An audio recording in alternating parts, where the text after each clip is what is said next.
Dans une petite maison oubliée par le temps, vivait un vieil homme nommé Arthur. Ses journées se ressemblaient toutes, peintes aux couleurs de la solitude.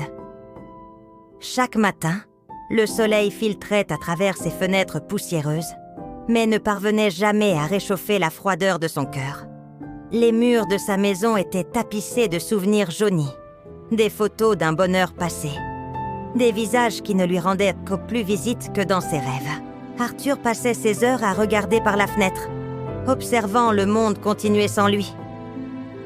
Les rires des enfants dans la rue, les couples se tenant la main, chaque scène était un rappel poignant de ce qu'il avait perdu. Le silence était son seul compagnon, un silence si profond qu'il pouvait entendre le tic-tac de la vieille horloge, comptant les secondes d'une vie qui semblait s'être arrêtée.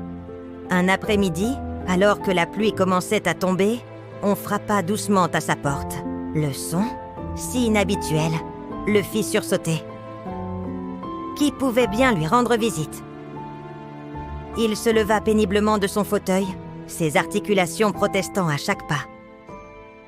En ouvrant la porte, il découvrit un petit garçon, pas plus haut que sa taille, tenant maladroitement un panier couvert d'un torchon à carreaux. Le garçon le regarda avec de grands yeux curieux et un sourire timide. « C'est pour vous », dit-il d'une petite voix. « Maman dit que personne ne devrait manger seul, surtout quand il pleut. » Arthur resta figé, le cœur battant à tout rompre.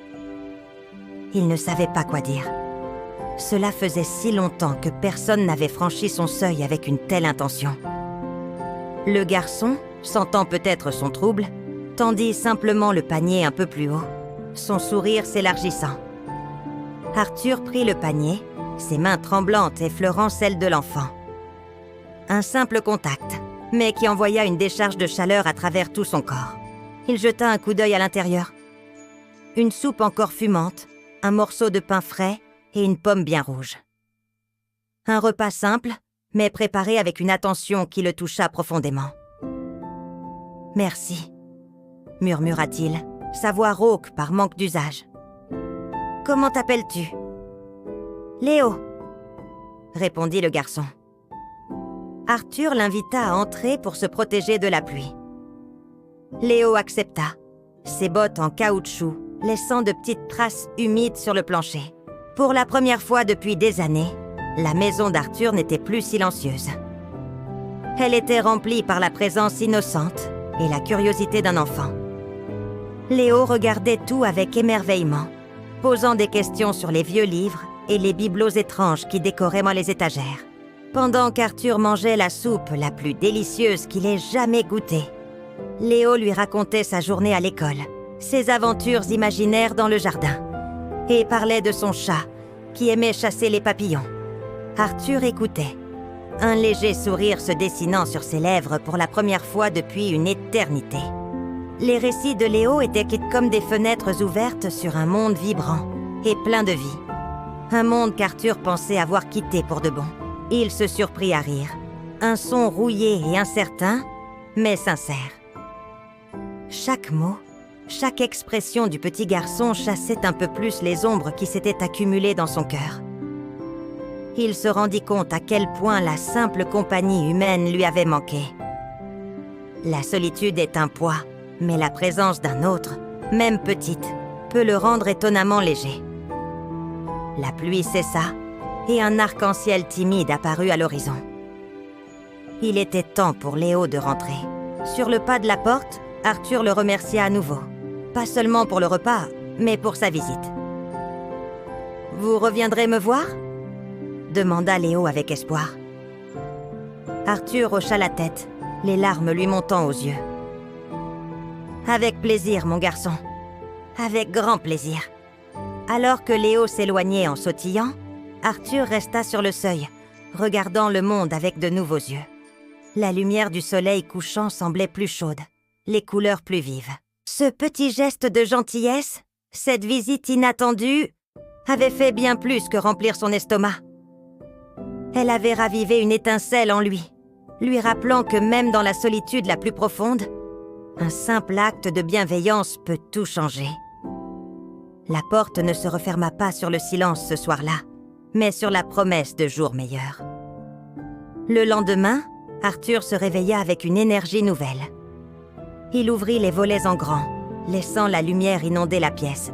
Il dépoussiéra ses vieux livres et trouva même un vieux jeu d'échecs qu'il n'avait pas touché depuis des décennies. L'après-midi, comme promis, Léo revint. Cette fois, Arthur l'attendait avec un verre de limonade et une assiette de biscuits qu'il avait réussi à préparer. Ils passèrent l'après-midi à jouer aux échecs, Arthur expliquant patiemment les règles à un Léo très attentif. Le rire du garçon résonnait dans la maison, chassant les derniers fantômes du passé.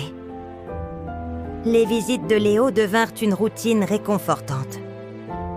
Parfois, ils jardinaient ensemble, Arthur montrant au garçon comment prendre soin des quelques fleurs qui luttaient pour survivre. D'autres fois, Arthur lui lisait des histoires de ses vieux livres, sa voix retrouvant peu à peu sa force et sa chaleur. La mère de Léo, touchée par cette amitié naissante, vint un jour rencontrer Arthur. C'était une femme douce qui lui expliqua simplement qu'elle avait remarqué sa solitude et qu'elle voulait faire quelque chose. Arthur, ému, la remercia du fond du cœur. Il comprit que la gentillesse n'a pas besoin de grandes raisons. Elle naît simplement du désir de se connecter les uns aux autres. Grâce à Léo et sa mère, le cercle de solitude d'Arthur s'était brisé. Il commença à saluer ses voisins, à échanger quelques mots avec le facteur. Son cœur, autrefois gelé, avait fondu. Il avait redécouvert la joie simple d'être vu, d'être entendu, d'exister pour quelqu'un d'autre. La maison n'était plus une prison de souvenirs, mais un lieu de vie et de partage. Cette histoire nous rappelle que nous avons tous le pouvoir d'illuminer la journée de quelqu'un.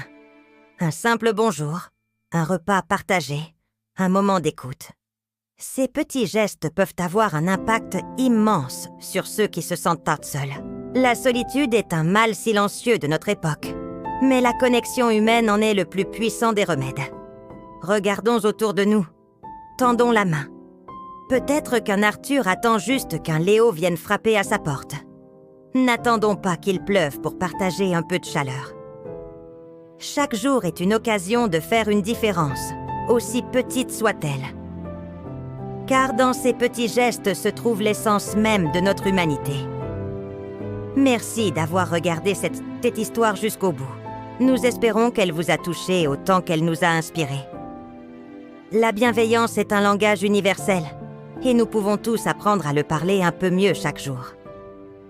Si ce message résonne en vous, n'hésitez pas à partager cette vidéo pour diffuser un peu de lumière autour de vous. C'est en unissant nos petites actions que nous pouvons créer un monde plus chaleureux et plus connecté. Et surtout, prenez soin de vous et des autres.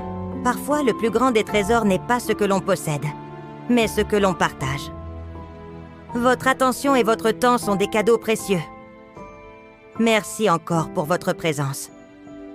N'oubliez pas de vous abonner à notre chaîne pour découvrir d'autres histoires qui, nous l'espérons, toucheront votre cœur et vous inspireront au quotidien. À très bientôt pour une nouvelle aventure.